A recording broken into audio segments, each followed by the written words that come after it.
Welcome to the Entrepreneur's MBA, bringing you lessons from real-life entrepreneurs they don't teach in business school. Here's your host, business coach and marketing strategist, Adam Kipnes. One of the amazing things about the opportunity to host the Entrepreneur's MBA podcast is I get to meet and interview extraordinary people who have done extraordinary things, and in today's guest case, helping others do extraordinary things. Steve Rodgers has worked his way up through as real estate agent, real estate manager, up to the CEO of one of Warren Buffett's real estate companies, doing $25 billion in annual sales, 40,000 transactions, 4,600 agents, starting and running his own successful real estate company after that, and collaborating with some of the elite minds in the country. After that, Steve moved on and took an entrepreneurial path. And today we're going to explore both of those, the journey through the corporate world and how it led him to starting his own business, The Alchemy Advisors. Steve, thanks for being here today. I appreciate it. Hey, Adam, my pleasure. Thanks. I enjoy what you're doing, and I'm glad to be a part of it. That's awesome. Tell us just a little bit about not only the full journey, but just some of what was going on as you were working your way up in the corporate world, and that was a path that was very beneficial to you and you were very successful, but then making the turn at a point in your career to say, you know what, I want to do something on my own. Can you give us a little snippet of that? Sure. I mean, my early days from a teenager up to my middle 20s, I was in the hotel restaurant industry and, did everything from wait tables to bartend to manage private country clubs, dinner theaters. So I really got a taste for service, long hours, multitasking, low margin stuff, but it really taught me the essence of hustle and of serving others. From that, I went into sales, and I realized I was a pretty good salesman, but I still had this desire to be, I had this natural leadership ability that I had from when I was in third grade, kind of directing kids around in school in my third grade class. My mom always told me I kind of was a bossy leader at a younger age. Over the years, I hopefully have channeled that into a more diplomatic approach. But when I got into sales, I realized it was rewarding, but it wasn't fulfilling in the way that I'd wanted it to be. And in the management piece, at least in restaurant business, I was really enjoying leadership, but it was just a very low-paying type industry for me at the time. So I went from sales into management and worked with a company called Prudential California Realty, starting in the early 1990s. And, that led to them realizing also that my sales abilities was great, but they were always looking for more leaders. So one thing led to another. I ended up taking over real estate office and in the Rancho Santa Fe market in California. And then that led to more offices and more leadership. And then the path just continued to grow. That was a company that at the time was a franchise under the Prudential insurance system. So it was owned by an entrepreneur here in San Diego, and we were not yet, quote, corporate. We were still at that level that we were maybe 300 or 400 people, a budding, growing entrepreneur under a franchise. And so we weren't yet at that level that I considered myself being part of a big corporate company. But I knew that I had opportunity within this group, and I knew if I worked hard and I did the right things and I helped drive revenue and I helped recruit and I helped learn the product that would help be of value to others, i.e. buyers and sellers or i.e. agents, I knew that I could have a path to kind of write my own ticket, and that ended up happening. And so I just kept climbing through that process, no matter whether I was a manager or a regional manager, and then I eventually became the general manager and then the president and the COO, and then along the way, that company grew quite large to some of the numbers that you just threw out. I mean, we grew from hundreds of agents to thousands of agents and had a lot of great talent along the way. And then Warren Buffett bought that company, and then I worked under the Warren Buffett structure for 7 of those 15 years I was at that company. And just it became a continual learning process, reduplicating what I'd learned being a waiter or a bartender or a general manager. I just converted it over to a much higher ticket price of helping people sell houses. So it was a great journey to reduplicate my skills in a different environment. It's so interesting you say that you were able to use the same skills in 2 very different environments. Was that something that was inherent and just happened and you were able to transition that? Or did you learn that along the way through somebody pointing it out or through seeing success and having an aha moment?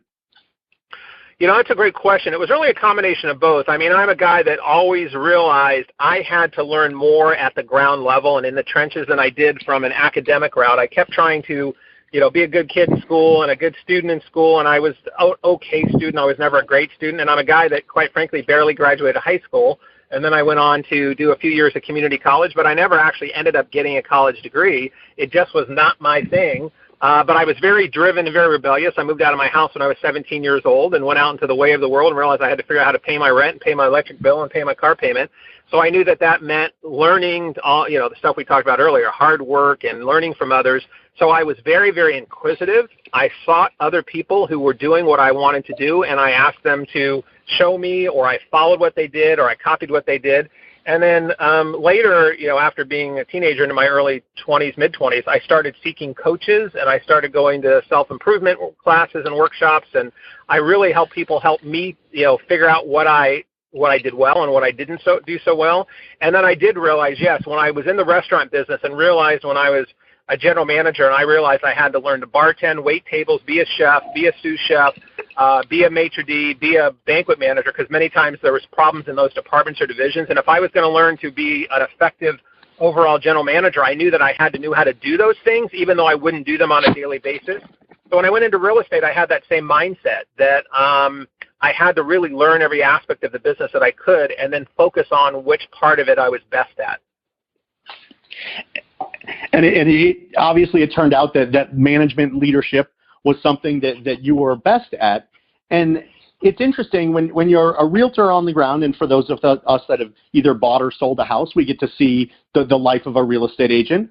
But when you're the executive, it's a very different world. How were you able to use those skills to build a business while keeping the day-to-day client in mind? Yeah, that's another great question. What I did is I always looked at everybody that I interacted with, whether it was an employee, a manager, a vendor. I always looked at them as my customer. So when I was a waiter or a bartender, every time someone came in, my job was to make their experience the best it could possibly be and made sure that they left whatever encounter they had with me feeling better about the time they just spent with me, whether it was 5 minutes or 2 hours. So I'd use that mindset of being a servant leader, and I incorporated that servant leader mindset. And so as I was trying to grow and become a multitasking, multi-level leader, I realized I could only get the results that I wanted through empowering others to do what they wanted to do and what they needed. And that meant serving and being of a customer service in mind. And the more I got people on the page to learn what they needed, what they wanted, what made them tick, what their needs and wants were, and where their talents and strengths and dreams were, the more I realized I was a puzzle maker.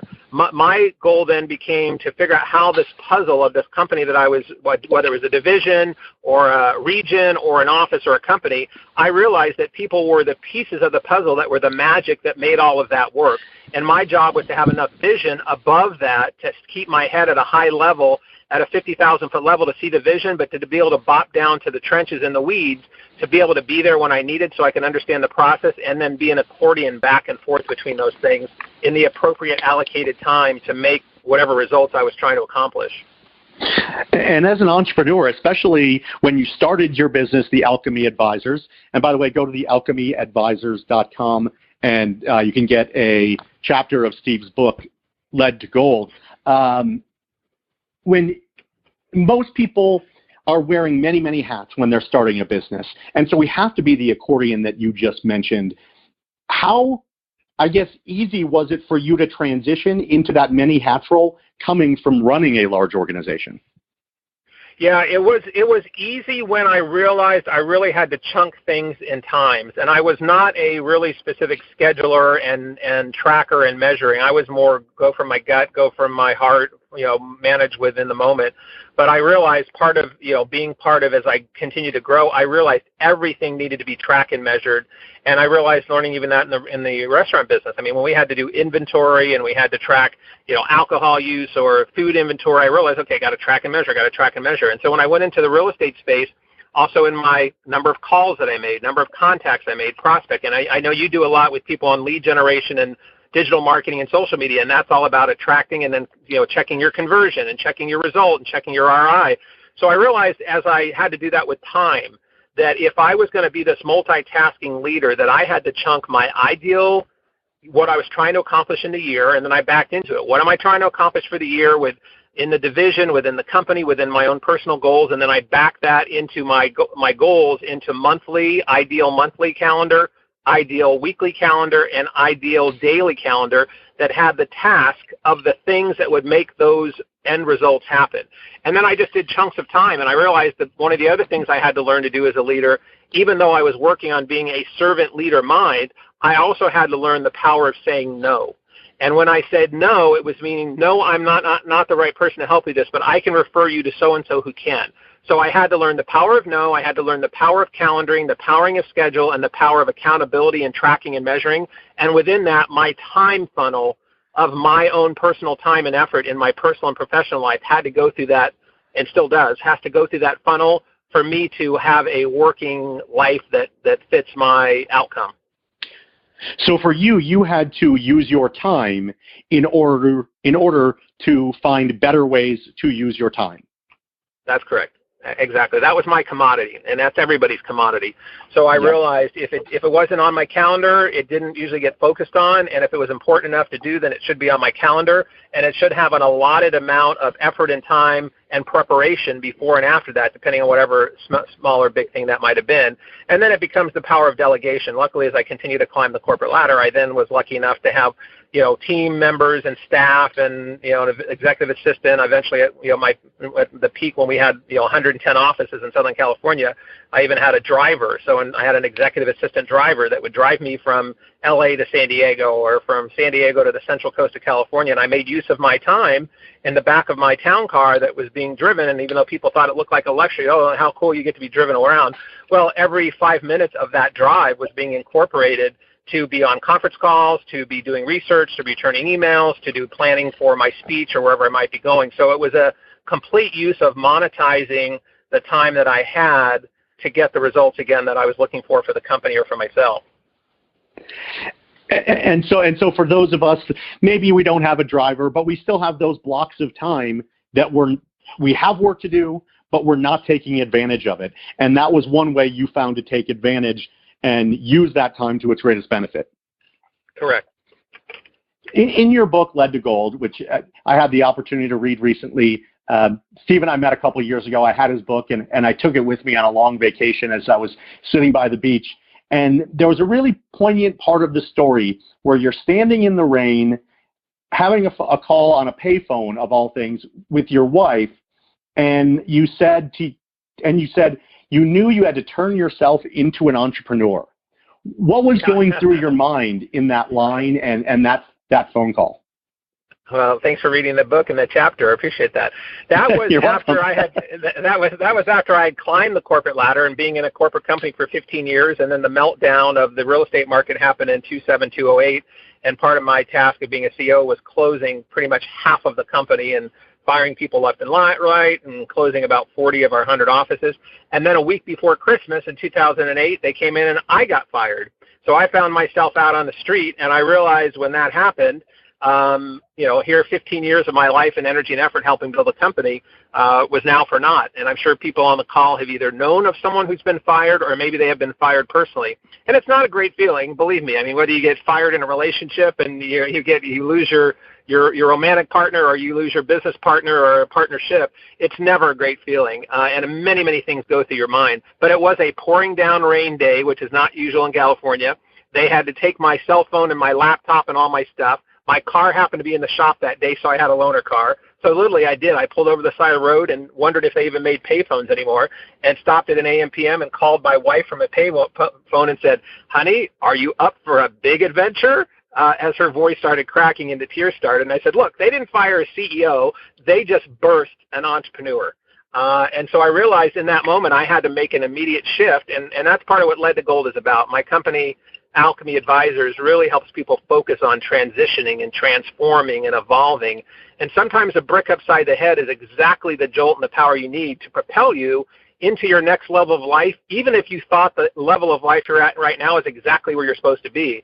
So I had to do some convincing to my wife that that was actually a good thing, and that being an entrepreneur was something that was on our horizon together, which was a whole other conversation. As many of you know that have spouses or partners, they don't always see things at the same way you do at the same moment in the same way, and they have their own view of it. But luckily that's worked out fine and well, and we've been married 28 years and continue to support each other on our path. So it was a mindset. It was a mindset and continues to be a mindset in my life that way.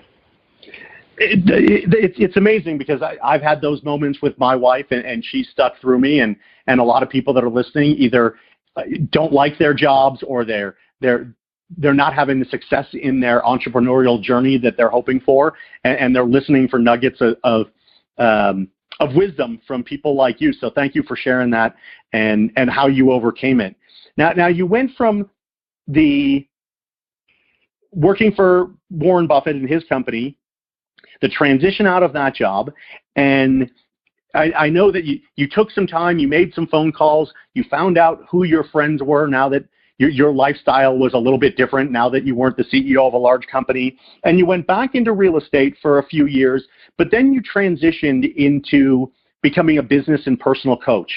Why did you do that? Yeah, that's another good question, but I did. I ran my own real estate company for 5 years, so about a month after I got fired, I had many people that wanted to follow me, and I called in some old relationships and friends and people that I hoped would be supportive, and half were and half weren't, and so that was fine. But we ended up creating a company that had about 500 real estate agents in about 12 months, and we were the 5th largest real estate company in San Diego, and thought everything was humming along, and it was. But there were some bumps along the road towards the business, which happened, which was fine, as any business does. But my wife had a life-threatening, unexpected, near-death experience. Not cancer or anything related that was long in coming. It was a very, very minor surgery that she went in that turned into be a nightmare, and she almost bled to death on the table, and they had to, put her in an induced coma. So she was literally in the hospital for a month. She had a long recovery of just things that had happened to her body based on all the blood loss and different things that happened. But it really made me, from one day to the next, the day before that happened, everything was important, and every text and every phone call that I was getting, it seemed like I had to take. Well, the next day when your wife's in the hospital and they're wondering if she's going to survive, none of that is important in the least sense at all, and you realize life is a very different perspective. So it allowed me to do some real soul searching. So after she came back to health and things were on a path, I really did, what do I really want to do when I grow up? Dig deeper dive than I had done in previous years when I got fired. And I realized that I really wanted to branch out and become more evolved on helping people find more purpose and find a higher meaning. And it's not that I couldn't have done that through real estate, because I did, and that's how I created some of my success. But I had this inner calling, and this inner, I call it my higher power, and I call it God, and I call it the universe, and I call it the magic of all that. But I was having this yearning that I knew eventually I wanted to go write a book, and I knew eventually I wanted to run a consulting, coaching company, and I wanted to speak and travel the world and meet other cultures and other businesses, and I wanted to do things outside of real estate. And I realized there's no day like the present. So after my wife got healed up and her and I had some deep talks, I decided to phase out of my real estate company and work with my partners to phase that down and sell parts of it and figure it out. And then I launched. I wrote Led to Gold. I started Alchemy Advisors, and now I work with people that are outside of real estate, some inside of real estate. I worked, this last year I was in Manila, Australia, Kuala Lumpur, Malaysia, Thailand, and I really was able to maximize part of my dream to a reality, and it became something that just became a have to. It became a have to versus a want to. Wow. Wow. In your journey, you've met some amazing people. We mentioned that you worked for Warren Buffett, and I'm sure there's things that you learn there. But part of your inner circle through the speaking that you've done and the books that you wrote and the events that you get to attend, you get to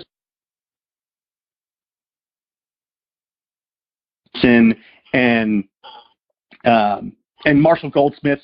So thought leaders of today, people that are big in the personal development world. What have you learned? What lessons have you been able to take away that you can share with the audience?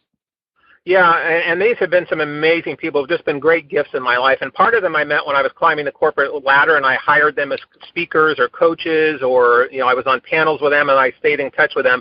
But what I learned about all of these people, and still to this day involved with them as we speak, is that they have found a way to take their talents and their skills and their knowledge and to maximize it by showing up and giving it to others in a very deep way. So I learned, again, that thing I was talking about earlier about being of service and being of value. Most people that I've met that are of wealth or of means, and I've been of wealth and lost all my wealth and had to gain it again, and so I understand what it's like to not have money and to have money. And I did not come from money.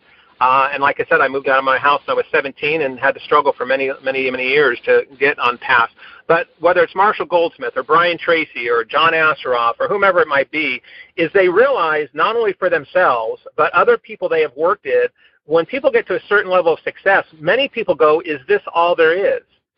I thought it was going to be different. I thought I was going to feel different. Is there something in this? And usually what's beyond that is really being of value to others and contributing to others. So all these people you mentioned earlier, they're learning how to do that in their life at a deeper way, and they're doing it at a more magnitude way of being of value and being of service to others and really helping people find their own inner purpose. And that's where they're finding fulfillment, and that's why I think they're maximizing their own success. And deep down, they're just people that, like everybody else they meet, they've just found something of benefit and of value, like you said. And I think we all have that in us, but maybe we don't know that we are valuable to others.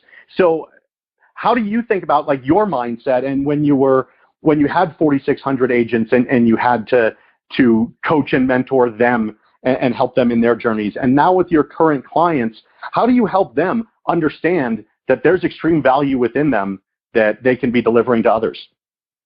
Yeah, well, and that's part of finding the mindset of believing in your own self-value and your self-worth. And first for me, that's tapping into whatever your higher power is. And you don't have to call your higher power God. It can be nature. It can be your family. It can be, whatever it would be. It can be whatever you call it. But if you believe something higher than yourself, if you believe that exists, then you believe and can find that there's power in that you can tap into, whether it's subconscious, whether it's superconscious, whether it's, the universal thinking. And then from that, I believe that we're all here for a reason. And if you believe that you are here for a reason and you have purpose and you have value, then you can figure out what does that look like and what does that mean. And I do daily mantras, I do affirmations, I do all the goals, but I say to myself every day, whether I'm running or whether I'm in my car driving, I say, I am worthy to God. I am of value to God. I am worthy to my family. I'm of value to them. I am worthy and valuable to my clients. I am worthy and valuable to my community. I am worthy and valuable to this world and this society. So I constantly am telling myself that so that I continually believe it, because I have dark days and nights that like everyone else does in the world. We get this negative self-talk. So I do self-affirmations. And then when you're being of service to others and you realize that you're getting back more than you're giving, that also helps do it. But I also have something I call my 4 Bs, which is a daily tracking system of your body, your being, your bonds, and your business. And I talk about this in the book. And I'm just trying to get a point a day in those categories of my life. And if I'm doing something on a daily basis, like I became a vegan 3 years ago. So I'm a vegan, I work out daily, I meditate, I get a point for that. I have a scorecard. For my bonds, that's a relationship with my friends, my family, my external friends and family, business, etc. So it explains in the book, but I'm just trying to realize that those categories of my life need to be nourished each and every day. Not once in a while, not once a month, not once a quarter, but every single day. I'm myself and with my clients saying, what are you doing today to work on your body, your being, your bonds, and your business? And when you're doing that, then you do realize you are of value and you are your own best client. So what I had to do when I started my consulting practice, I said, look, I'm my first client and I'm my most important client. And if I were giving my client advice, what would I want them to do? And I'd want them to be on their top premium body, being, bonds, and business. So that's some ways that I use to use tools to trick my mind until it believes it, and then I do things that make it on a daily basis, practice that in rituals and results that make those things reinforced. I love the 4 Bs, and I love to be your own best client. I actually wrote that down when I was reading the book as something that many of us, and myself included as a coach, and I help people with marketing, and sometimes my own marketing fails because I'm focused on helping my clients do it, but I'm not being my own best client. So I love that you said that. And for those listening, whether it's the 4 Bs that Steve uses or whether it's your own 3 or 4 something else, if you keep that daily scorecard, 1, it makes you remember it, and 2, you get fulfillment and you get to say, nice, I accomplished today. Is that sense of accomplishment something that really helps keep you going in each of those 4 categories? It does, because I have found that as human beings, we all are looking for validation and recognition. We all want to be heard. We all want to be loved. We all want to be understood. And I think at the end of the day, we all want to make a contribution. So if you're realizing that on a daily basis for yourself, you are tracking in some way, measuring what you believe your contribution was to the immediate world in which you live in, you will also start realizing the more you track and measure that, the more you're going to get recognized from others that you are being of value in their lives. And it's not so much that you're looking for brownie points and you're looking for people to kiss your ass. I mean, I guess there's a sense of part of that in there because we all have an ego, but it really becomes a deeper level of that by doing these things and focusing on serving others and using your gifts as talents to really help others, do more of what they want to do through your gifts and talents, you do realize that you get this sense of fulfillment, that this warm feeling in your heart and a warm feeling in your soul that is creating joy. And I think that we all want to be happy, and if you ask people, what do you want to do in life and what do you want for your kids and family, most people say, I want them to be healthy and happy. And that's great. Healthy and happy is wonderful, and I think if you're not healthy, the rest of it doesn't matter. But beyond happiness, I'm looking for joyfulness. I'm looking for bliss. I'm not just looking for happiness, because happiness is fleeting. But if you're digging down and finding real ways in your life to find fulfillment through the ups and downs and the bittersweetness of life, that you're finding ways to create joy and to create bliss through being of service to others and fulfilling your own purpose and talent, that's where I find that it becomes more deep and more fulfilling. From everything you're saying and talking about and everything you've done, obviously you're very introspective and you're always looking for a better Steve. And you ask yourself questions, and I remember in your book you said as you were on a trip and you were in a beautiful place and you were staring, I believe, at the water, and you asked yourself, what do I really want? And along those lines, what do you think the most important question each listener should be asking themselves right now on their path? Yeah, and I believe that the depth of that question is, what do I really want? Why do I want it? And what am I going to do with it when I have it? And so I think that there's this deeper levels, and you're right, I'm always introspective of trying to figure out how to be the best Steve I can be, because I believe we're all put on the planet here to do that. But I think if we're constantly asking ourselves the why of what we want, and then what we're going to do with it when we have it, and realize that that is also fleeting. Another thing I talk about in the book is when I finally became the CEO, and I sat in the chair that day, and I was swiveling around at the desk with the big glass windows and kind of smiling ear to ear like a Cheshire cat, like after all these years, I finally became the CEO. There was this big booming voice that came over my shoulder and was like almost somebody in the room that said, this still isn't it. And I was like, what? Like I thought I had gotten to nirvana. Like that was going to be, once I hit that, boom, I was there. But what it made me realize is that, I'm not the first one to come up with these quotes, but it's, it's not about the destination, it's the journey. It's always continually evolving. So it's always the next thing, the next thing, the next thing. But if you're not living present in the present moment of evolving yourself to your next highest level, then you really get in what I call the drift. And if you get in the drift, it's when we start resting on our laurels, we become stagnant, and we become safe. And so, yes, I continually to ask people to challenge themselves. There's another book that I read many years ago that I love. It's by Robert Kriegel, I think it is, and his book is called If It Ain't Broke, Break It. What I love about that is most people say the opposite. Well, if it ain't broke, don't break it. I'm one of those people, and not everyone is like that or wants to be like that, is I am continually looking to say, okay, is this fulfilling enough? Is this what my higher power wants from me? And am I challenging myself to be my best self? And in that area of my life, if the answer is yes in that moment, then I'll go on to another area of my life and say, is this area of my life at my best? And so, yes, that gives me a yearning.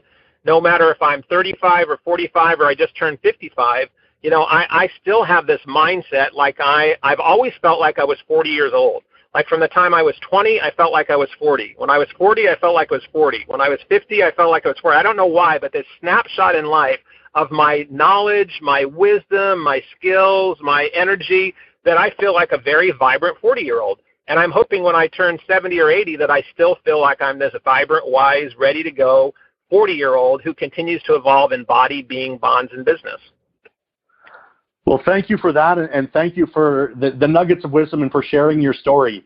Your life has covered so much in the corporate world and in being an entrepreneur and in succeeding as an entrepreneur. So thank you for sharing that with our audience today. I really appreciate your time.